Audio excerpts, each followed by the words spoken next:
So, good morning, RK English class. So, today I'll just make you understand another paragraph.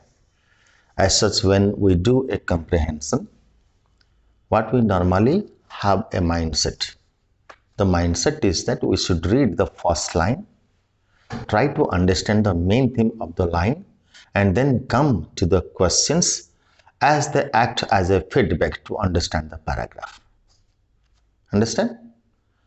So, this would be the formula. Next, whenever you come upward or say you have understood the paragraph, you will start writing individually to the questions referred to the answers. We will go then the area of answers. Each question has an area of answer. But the language was textual in the paragraph. You will have to be communicative in your approach. So how should you do? Let us read the paragraph, right? This is, I have already given you in the WhatsApp PDF or say WhatsApp paper. You will do that. And after the, in the offline class, we will again go into them and I will individually correct the papers, notes, right? So you see, now whenever you read, you should focus to the paragraph and you must have a link when you go further and further. Normally what people do, what students do, whenever they read, they just forget the above lines. But it is a wrong type of reading. Whenever you read, you come forward to understand even what you have read earlier, so that you could have a link and you could make out contents thereby, right? So you see, whenever you read phrase wise, so that you can have a better understanding over the paragraph or passage. So you see, the first line I am reading: the challenging circumstances of the world today do not always enable a man to follow his inner urge to serve his fellow beings. This is the first line. What it means? You see, the challenging circumstances of the world today. वर्तमान जो कठिनाई, जो परिस्थिति, पृथ्वी रे जो परिवेश बा परिस्थिति कठिन अवस्था चली, do not always enable man, एमिति एक घड़ीसंधि मुहूर्त रे मनीष को एतरा से चेष्टित करि न पारे टू फॉलो हिज इनर अर्ज, तार अंतरात्मा को फॉलो करिया पई हुए तो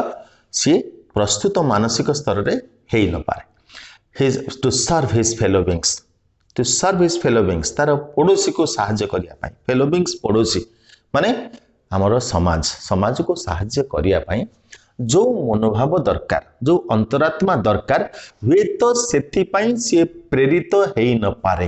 कारण सेतिकी परिवेश आमको सुहोनी. बहुत कठिन परिवेश भितर आमे वर्तमान गति करछे. कहिया गले प्रतिकूल परिस्थिति रे जो पृथ्वी वर्तमान गति करछी, से भितर जणे निजर अंतरात्मा को, जो वसुधैव कुटुंबकम, सारा विश्व एक परिवार एवं आमे समस्त पड़ोसी, यही मनोभाव आमे इच्छा करी आनी पारुने. कंसिक्वेंटली मेनी यंग आइडियालिस्ट, या द्वारा फल रे, कंसिक्वेंटली माने फल रे, मेनी यंग आइडियालिस्ट, अनेक युव आदर्शवादी, टर्न सिनिक्स माने who thinks of the pessimist, माने नकारात्मक मनोभाव हो जाती, माने से पाखे जिल और जेस्ट कमी जाए, से जहाँ हेबा को चाहती जेतले पारंती नहीं, से भीतर नैराश्य भाव देखा जाए. दे आर जस्ट डेस्परेटेड, हला हताश भाव देखा जाए.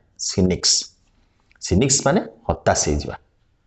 आगु को न बढ़ी पारिबा, मन मरी जावा, ए सब अर्थ रे आम एटा को व्यवहार करि परिबा.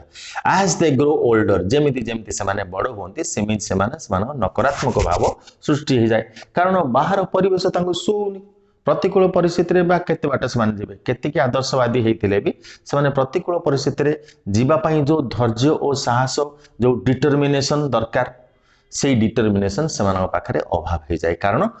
बाहर परिवेश सपोर्ट करन थाए। तो दे ग्रो जमती बड़ होती से भीतर नैराश्य भाव देखा दिए। Yet on him secret of nobility यही आदर्श जो स्वप्न तांकर अंतरात्मा सीक्रेट कनसर्निंग अवस्था रहूला सी सेमिति दबी रह जाए। एंड लफ्टीनेस लफ्टीनेस माने लुफ्त लुफ्त माने जीवन रु आनंद उठेवा निज जीवन रु आनंद उठेवा पीस हैप्पीनेस लुफ्त जो भी ना रे आमे आनंद यही आनंद जो जीवन रे गोटे खुशी मिले राइट। तो आमे तो अननेचुराली हसुचे किंतु जीवन रे गोटे खुशी जहाँकि सदा आमको खुशी रखियो। तो लफ्टीनेस लॉसेस ऑल इट्स वर्थ से जो आनंद तार से मरी जाए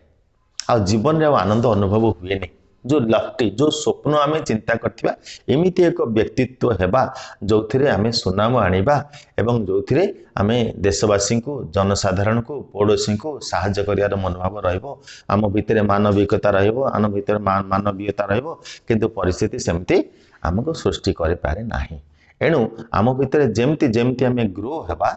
बढ़िबा सेमति सेमति नैराश्य भाव आम भितर को आसी जाए। ये होचे फास्ट ये कहीदेली पे चलो बर्तमान देखिया क्वेश्चंस कौन कौच why is an aim in life necessary जीवन रे लक्ष्य रो आवश्यकता कौन एम इन लाइफ ताको शॉर्ट रे जदी करबा फ्रेज रे कर दियो aim in life the cause of aiming in life और cause to make an aim in life लक्ष्य जीवन रे लक्ष्य रखिबार कारण कौन आवश्यकता कौन है। तो what is the aim of the writer लेखकंकर लक्ष्य कौन थिला why does he want to follow this suit से कहीं निजर अंतरात्मा को फॉलो करिया को चाहिए जदिओ प्रतिकूल परिस्थिति समस्ते निज निज आदर्शवाद घुंची जाउछंती तथापि लेखक कहीं चाहिए लेखक कौन प्रतिकूल परिस्थिति आसेनी निश्चित भाव आसी आम बही पढ़ले जाना पैसेज पढ़ले जाना है किंतु से भी से दृढ़ निश्चित थे सी निजर लक्ष्य को नहीं से दृढ़ निश्चित थे है। तो why does he want to follow this suit गला 3 नंबर 4 नंबर आसे पहले why do the friends discourage the writer देखो नेक्स्ट क्वेश्चन आसला जे लेखक को अन्य माने निराश करुथिले काहे तांको सांग साथी माने why is the writer studying the community गोष्ठी को से कहीं निरीक्षण करने को चाहिए गोष्ठी माने जो परिवेश रे से अच्छंती से सेमान को निरीक्षण करने को चाहिए कहीं ये पिले 5टा क्वेश्चन आम माइंड भीतर रहा गोटे मिनिट पर भाभी दब 5टा क्वेश्चन जे why an aim is necessary in life तापरे the aim of the writer तापरे why he followed his aim तापरे how did his friends discouraged and why then why is the writer studying the community से गोष्ठी बा निजर समाज को से स्टडी करिया काहे चाहिए so these are the 5 questions we have to answer right and our answers should be question oriented प्रश्नाभिमुखी उत्तर हेबा निहाती कम रे दरकार हैला बेले। तो एटी कोन हला हम बर्तन पढ़िया जाऊे आम पाखे 5टा क्वेश्चन रहीगला फीडबैक हिसाब से आम बर्तन देख पूराटा पढ़ुचे the challenging circumstances of the world today do not always enable a man to follow his inner urge to serve his fellow beings consequently many young idealists turn cynics as they grow older yet on aim secret of nobility and loftiness loses all its worth. Right from my childhood, I have found pleasure in helping little children get on with their studies. I have aimed at a career as a teacher.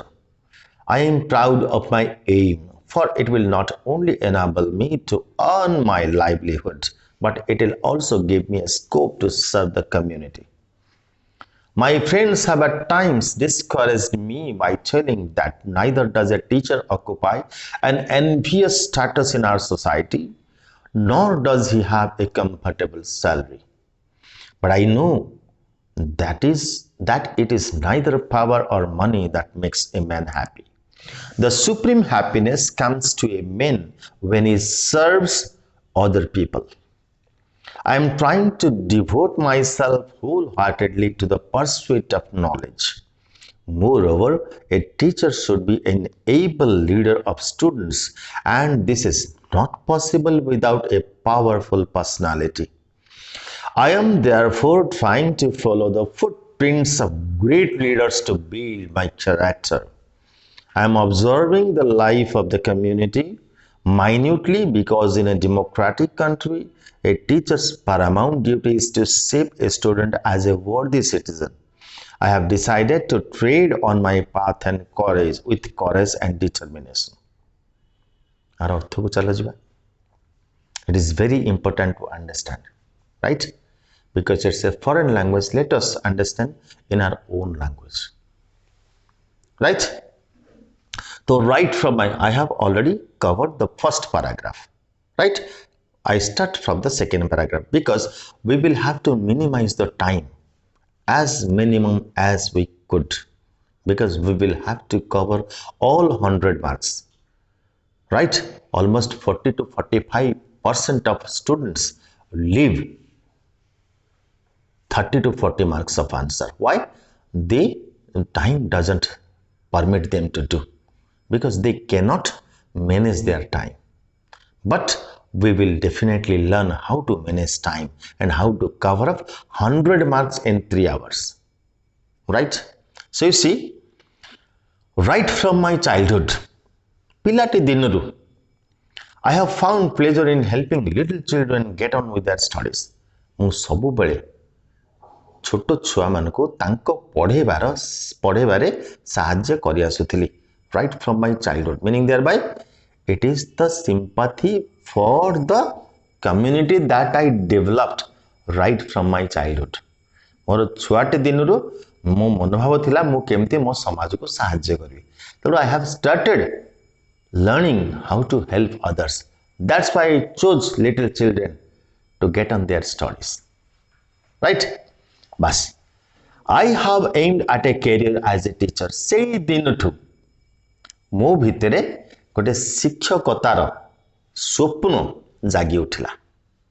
ସେଇ ଦିନଠୁ ମୁଁ ଭାବିଲି ନା ମୁଁ ବଡ଼ ହେଲେ ଗୋଟେ ଶିକ୍ଷକଟେ ହେବି, କାରଣ ମୁଁ ସେଥିରେ ମୋତେ ବହୁତ ଆନନ୍ଦ ମିଳୁଥିଲା, କାହିଁକିନା ମୋ ସ୍ୱପ୍ନ ମୁଁ ସେଟାକୁ ବାଛି ନେଇଥିଲି। ଯିଏ ଯେଉଁଟାକୁ ସ୍ୱପ୍ନ କରିବ ସେ ସେଇଥିରେ ଆନନ୍ଦ ପାଇବ, ହେଲା। ତେଣୁ ମୋତେ ସେଥିରେ ଆନନ୍ଦ ମିଳୁଥିଲା, ତେଣୁ ମୁଁ ଆକୁ ଗୋଟେ ମୋ ସ୍ୱପ୍ନ କରି ବସିଲି ନା ଶିକ୍ଷକତା ହିଁ କରିବି, ହେଲା ପିଲେ। ତ I M proud of my M, ମୁଁ ମୋର ଲକ୍ଷ୍ୟ ପାଇଁ ନିଶ୍ଚିତ ଭାବେ ଗର୍ବିତ। For it will not only enable ମି ଟୁ ଅର୍ନ ମାଇ ଲାଇଭଲିହୁଡ୍, ମୋର ବଞ୍ଚିବା ପାଇଁ ଯେ ଇଏ କେବଳ ସାହସ ଇକୋନୋମିକ୍ ଆକ୍ଟିଭିଟି ସାହାରା ହେବ ଇଏ ନୁହଁ, but it will also give ମି ସ୍କୋପ୍ ଟୁ ସର୍ଭ ଦ କମ୍ୟୁନିଟି, କିନ୍ତୁ ଇଏ କମ୍ୟୁନିଟିକୁ ସାହାଯ୍ୟ କରିବା ବି ସହାୟକ ହେବ। ମୋର ଗୋଷ୍ଠୀ ମୋ ସମାଜକୁ ଉପଯୁକ୍ତ ଶିକ୍ଷା ପ୍ରଦାନ କରିବାରେ ମୁଁ ଯେ ଏକ ସହାୟକ, ଇଏ ମୋତେ ଖୁସି ଦେବ ଭାବିଲି, ହେଲା। ତ my friends have at Times ମାନେ ବେଳେବେଳେ, sometimes ବେଳେବେଳେ, my friends at time discouraged me by telling that neither does a teacher occupy an envious status in our society. ମୋ ସାଙ୍ଗମାନେ ବେଳେବେଳେ ମୋତେ ତୁଚ୍ଛା ଟାହି ଟାପରା କରୁଥିଲେ ଯେ ତୁ କ'ଣ ଶିକ୍ଷକତା କରିବୁ, ଶିକ୍ଷକଟା କୋଉ ବଡ଼ ଷ୍ଟାଟସ୍ ଜବ୍ଟା ସମାଜରେ ଶିକ୍ଷକର ମୂଲ୍ୟ ପିଲେ ଭାରତରେ ନାହିଁ, ଭାରତ ବାହାରେ ଶିକ୍ଷକ ହିଁ ସବୁଠୁ ଉଚ୍ଚ। ଯଦି ଶିକ୍ଷକର ଗୋଟେ କେସ୍ଟେ ଅଛି, ସେ ଯଦି କୋର୍ଟକୁ ଯାଉଛି, ସିଏ ଠିଆ ହେଲା ପର୍ଯ୍ୟନ୍ତ ଜଜ୍ ମଧ୍ୟ ବସି ପାରିବେନି। This is the status of A teacher in foreign countries. କିନ୍ତୁ ଆମ ଦେଶରେ ନାହିଁ, ଯଦିଓ ଆମର ଗୁରୁ ପରମ୍ପରାରେ ଆମର ହିନ୍ଦୁ ସମାଜ ବା ଆମର ଯେଉଁ ସନାତନ ଧର୍ମ ଗୁରୁ ପରମ୍ପରାକୁ ପ୍ରାଧାନ୍ୟତା ଦିଆସିଛି, ହେଲା। ଗୁରୁ ବ୍ରହ୍ମ, ଗୁରୁକୁ ସେ ଭଗବାନ ବୋଲି ମାନି ଆସିଛି, ଭଗବାନଙ୍କଠୁ ମଧ୍ୟ ଗୁରୁ ବଡ଼, ଇଏ ବି ପ୍ରତିପାଦନ କରିସାରିଛି। कबीर लिखते ना भगवान आ गुरु जदि सामना ठियाबे काके लगे पाऊँ है कहीं गुरु तुमको भगवान को मिशुंट गुरु ही प्रथम भगवान तेणु गुरु ही भगवान को बड़ कहीं गुरु तुमको तैयारी कर तेणु गुरु ही बड़ आम परंपरा एत बड़ सनातन धर्मर परंपरा किंतु आमर देश रे गुरु परंपरा थिले सुधा बाहर देश रे गुरु परंपरा नहीं किंतु शिक्षकों को सम्मान अच्छी किंतु आम देश रे सेमती ना है तेणु टाही टापरा करते सांग मैंने जे तू तो कर तो सम्मान नहीं ए तो पैसा नहीं सम्मान नहीं तू कहीं बेकार ए स्वप्न गढ़ी तो nor does he have a comfortable salary ना गोटे कंफर्टेबल आखि दृश्या दरमा अच्छी ना समाज रे गोटे स्टेटस अच्छी से शिक्षक कहले तुमको रास्ता हाईवे छाड़देवे नहीं है but I know that it is neither power nor money किंतु मु सूक्ष्म भावे भाभी ये पावर आउ पैसा ये दुईटा केबे हेले मध्य मनुष्य को शांति दियंते केबे ना कहना ये तुमर लोभ पावर एक लोभ मोह टंका एक मोह आर अंत नहीं राइट जे कांस्टेबल होची से कोच मु इंस्पेक्टर जाई थांदी जे इंस्पेक्टर अच्छे से कोच मु आईआईसी जाई थांदी जे आईआईसी अच्छे से कोच मु डीएसपी जाई थांदी मु एसपी जाई थांदी मु आईजी जाई थांदी तो यार कोनसी अंत नहीं हला 999 टंका हेला टंका टेले 1000 हे जो 1000 टंका हेला आउ आउ आउ 10टा 1000 जदी हेला मोर 10000 हे जो 10000 हेला लक्ष्य हे जो तो यार कोनसी अंत नहीं तेणु टंका आउ पावर ये दीटा केबे मनुष्य को शांति दे नहीं इतिहास टू आरंभ करी पुराण पर्यंत गोटे जिनस सर्वविदित समस्ते एटा प्रमाण करछन्ती केबे भी कौनसी जगार अलेक्जेंडर द ग्रेट राइट पृथ्वी रे ये जति साम्राज्य विजय करी आस्थिले से देखिले जे एथिरे किछि नाही से समस्त को दान कर दोथिले जोठी जय करथिले सेठी सेठी दान करी पळौथिले तेणु करी अलेक्जेंडर द ग्रेट आउ को राजा काई ग्रेट को नाथि कारण से कौन जिनस रखु नथिले कार लुंठन कर नथिले राज्य जय कर दुथिले का कोटे दे दुथिले पुणी आउथरे जाउथिले तेणु एटा प्रमाणित जे टंका आउ पावर केबे हेले मध्ये मनुष्य को शांति दे पारेनी एवं सेटा मो पिलाटी दिनरु बुझी जाइथिली ना आदर्शवादी चिंताधारार व्यक्ति विशेष एई भली थॉट आसीबा विशेषण को एई भली थॉट आसीबा स्वाभाविक हला एवं ये मध्ये हमको गोटे मेसेज दोची आमे मध्ये केबे हेले भी प्रेरित हेबा नाही है तो moreover sorry the supreme happiness comes to a man the supreme happiness comes to a man माने सबुठु उच्च जोटा कि आमे निरंतर खुशी आमे जोटे कहूचे निरंतर खुशी माने आमे जो खुशी संसार पाउचे सेटा ब्रेक राइट रसगोला खाइबा को इच्छा ला 4टा रसगोला पर 0 आउ इच्छा नाही किंतु एमिति एक सुख जहा कि बढ़ी चलथिबो क्रम वर्धिष्णु सुख सी हूँ सुप्रीम हैप्पीनेस कौटी परमात्मा सहित मिसिले तो supreme happiness comes to man when he serves other people मानव सेवा माधव सेवा जिते आम मानव सेवा कर कम्युनिटी को साहाय्य करछे से आमे न खाई आमे खाऊचे गोटे भोकिला लोकटे आसिला बाबू किसी खाया दियो जा जा आउ किसी नाही किंतु आम खाइबा रंधारू आम खाइबा थाली जदि आम अधे दे दे पारले से जो हैप्पीनेस सेटा आउ कोठी नाही किंतु सेटा शिक्षी थिबा दरकार जे स्वार्थ रखिला से एई सुखरु वंचित हला जे त्याग देला सी एई सुख पाइबो सुप्रीम हैप्पीनेस देखो ये समाज रे जे जेति की त्याग देछि से सेति की महान हेछि हला तमे गोपबंधु देखो तमे महात्मा गांधी को देख है तुम जी जी त्याग देछि से सेति महान है समाज कारण आम ये भावीचे समाज को जो आम जदि समाज प्रति आमर अवदान रही आम निष्कपट निस्वार्थ भाव समाज को साहाय्य करने दरकार एवं यहीटा ही आदर्शवादिता है तो supreme happiness comes to a man when he serves other people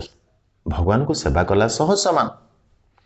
I am trying to devote myself wholeheartedly to the pursuit of knowledge. मो ज्ञान आहरण खोज रे परस्यूट माने खोजिबा परस्यूट ऑफ नॉलेज ज्ञान आहरण करिबारे मो मोर निज को सदा डिवोट करथिल निवेश मो निजक मु निवेश करथि हला myself wholeheartedly a teacher should be an able leader of students गोटे शिक्षक स्टूडेंट मानकर प्रकृत नेता प्रकृष्ठ नेता लीडर कारण सी रास्ता देखुची लीडर माने कौन हु लीड्स द मास तेणु जो स्टूडेंट गोटे मास ताकू जदि लीड करिया कहले गोटे दक्ष टीचर आवश्यकता अछि जे कि सबु साइड रो परिपूर्ण होइथियो समस्त ज्ञान रे परिपूर्ण होइथियो सेमिति शिक्षक ही छात्र मानको ठीक उचित मार्ग दे पारिबे and this is not possible without a powerful personality एवं गोटे शक्तिशाली व्यक्तित्व ज्ञानयुक्त नॉट मोहयुक्त ज्ञानयुक्त शिक्षक ही गोटे उपयुक्त गोटे उत्कृष्ट समाज गढ़ सहायक हो I am therefore trying to follow the footprints तेणु मु सेई मानकर पदांक अनुसरण करिया को चेष्टा कले of great leaders to build जो नेता माने समाज गढ़िचंती सेई मानकर पदांक मु अनुसरण करिया को चेष्टित हेली I am observing the life of the community एवं गोष्ठी समाज को मु स्वतंत्र भावे निरेखिबा को लागिली मनुष्यर चाली चलणी मनुष्यर भावभंगी मनुष्यर आचार व्यवहार एवं तार परिवर्तन ए सब जिनस को मु माइन्यूटली देखिबा को अन्वेषण कली हला because in a democratic country कारण गोटे गणतांत्रिक राष्ट्र रे a teacher's paramount duty paramount माने सर्वोच्च गोटे शिक्षकर सर्वोच्च कर्तव्य कौन is to shape a student as a worthy citizen गोटे छात्र को उपयुक्त नागरिक भावे प्रतिपादित करवा गोटे शिक्षकर प्रमुख लक्ष्य right so I have decided to tread on my path तेणु मु more with courage and deter अत्यधिक साहस अत्यंत साहस एवं डिटरमिनेशन डिटरमिनेशन माने निश्चिंत गोटे जगार दृढ़ है दृढ़ एवं साहस सहित यही रास्तार मुझे लगे कारण मो प्रत्येक समय मो सांग मैंने भटकाउले राइट आई एम माने people biased me because this career has no money no power right ये हूँ जिनसा पे तो बर्तमान देख पे why is an aim in life necessary बर्तमान तुम देख पे यार आंसर पार्ट कौन है many young idealists turn cynics as the why is an aim in life necessary right from my childhood I have found pleasure देखो हम पढ़ी दोज पहले कोटू केती हम कहि दो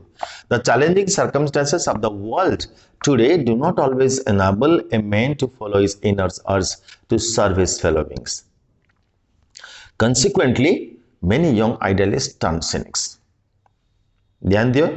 why is an aim in life necessary जीवन रे लक्ष्य र आवश्यकता कोन अछि कारण कौन ना because the tough world doesn't permit one the world is going tough the world is experiencing tough times if an aim in life is not to be set up in appropriate time meaning thereby right from one's childhood he might turn into a cynic in the future right ये हूँ जिनसा right the right from my childhood so next what is the aim of the writer the aim of the writer was to make himself a teacher right एटा कहया दरकार नहीं पहले why does he want to follow this suit से कहीं की जिनसा से कहीं के निजर स्वप्नटा को उज्जीवित करने चेष्टा कले एवं से कौन कले तुम लिखो childhood experience what he gained देख पे मुझे कहीदेवी तुम आउ थे फरवर्ड रिवाइंडिंग कर लिखिद तेणु मुझे ओडिया कौन तुम इंग्लीश लिख है मुझे फास्ट कहीदेली I could understand my mistake तेणु सेकेंड मुझे कहबी तो ये सेकेंडटा तुम कहीदेव छाड़ थर्डटा देख why does you want to follow this route कहीं से यहाँ फॉलो करा चाहिए कारण दीटा कारण पे first of all his childhood experience to become teaching the little children कौन पे पढ़ुले पे से गोटे अंतरात्मा गोटे सुख पाउले जो सुख से पाउले ताको से दृढ़ीभूत कले एवं ताको से निजर स्वप्न हिसाब रे से निजर स्वप्न करदे से जो सुखटा मिलूँ ना मु शिक्षकता करिया ही मोर श्रेष्ठ लक्ष्य होगा उचित कारण मुझे सब बेसी साटिस्फाइड मुझे तुमको कौच पे आज जदि मुझे ओएस अफसर होती ताले मते केबे भी न था कहीं मु ये जो ये कम मुझे करना था एम जो कम कर काम करना था मु तो वीडियो चलचे मुझे कहबी ए भितर तेणु मुझे कम जाक जो मैंने ओएस अफसर मुझे करना था मो द्वारा हो पारे आइदर मुझे सुइसाइड कर दी था ना तो मत किए गुली मार दी था तेणु मुझे कम मो द्वारा हो पारे तेणु मुझे जो जगार अच्छी शिक्षकता करुच्ची I am damn satisfied right कारण कौन ना my dealing is with always with the children those are polluted free लोकों को सेवा करिया पूर्व मत भाविया पड़ो how much fit I am to them तेणु से विभिन्न प्रकार कपट आचरण करते जो थे मुझे भी शांति पाई न था प्लेन माइंडेड व्यक्तित्व केवे शांति पाइबनी तेणु मुझे जो पिला सहित डील कर आई एम क्वाइट फ्री एवं से गोटे सेल्फ कंप्लासेंट रोचे मत पढ़ेबारे मोर गोटे जिल रही पढ़ेबारे मत खुशी लगुच बुझेबारे खुशी लगुच पिला सहित रही खुशी लगुच एंड मत सोल हैप्पीनेस मो भितर पाऊँ अंतरात्मा कौन सी काम कले भी मु पाती है तो आई एम डैम सैटिस्फाइड तो मुझे यहाँ 30 वर्ष तलू भाभी देछि ना मुझे ही मत कहीं मुझे विभिन्न चाकरी करी आसली मु फर्स्ट प्रोफेशन रे थी प्रोफेशन रे थी तापर जो सर्विस मिलला मुझे 7टा चाकरी चेंज कली कंपनी चाकरी किंतु मुझे प्रत्येक जगह फ्रस्ट्रेट हेली even though I was successful financially माने बाय पोस्ट बाय फाइनेंस मु सब साथी किंतु मोर अंतरात्मा मुझे सब गोटे कौन गोटे माने सुनसान भाव पाऊली मुझे ना मुझे चली पारि आई शुड क्विट तेणु गोटे लॉज रे बस मो रेजिग्नेशन मुझे लिखी पठे थी राइट तापर मुझे प्रोफेशन को पलि आसली आई एम डैम सैटिस्फाइड से 5 पैसा मिलू 15 पैसा मिलू doesn't matter but I am satisfied कहीं टीचर्स माने तुम्हें बेसी पैसा आशा भी करिया उचित नहीं राइट तो ये जो जिनस रहा तापर देखो why does he want to follow अच्छा why do the friends discourage the writer है तो because the teachers profession is not a good status is not considered to be a good status in our society आम समाज रे शिक्षक को गोटे गोटे प्रधान भूमिका समाज रे गोटे मुख्य भूमिकार स्थान दे पारि नाहंती समाज देनी तेणु आजिकाली यूथ से माने कौन पावर एंड मनी पछर रही तेणु से माने सब डिस्करेज करते किंतु मोर परिस्थिति कौन था why is the writer study in the community एड लिखियो मो परिस्थिति कौन थी ना I was determined to become a teacher कहीं ना I was studying minutely whenever I grieve my self जो बड़ हेली मु मोर माइन्यूटली स्टडी करा लगे गोष्ठी को समाज को कारण मुझे कारण मु चिंता करी कौन ना मुझे पिला पढ़ेबी से मु उपयुक्त नागरिक उत्कृष्ट नागरिक देशर बनई पारि है तेणु ये लगी से कम्युनिटी की स्टडी करते गोष्ठी की स्टडी करते माने समाज रे गोटे वैप्लविक परिवर्तन आने को चाहूले राइट थैंक यू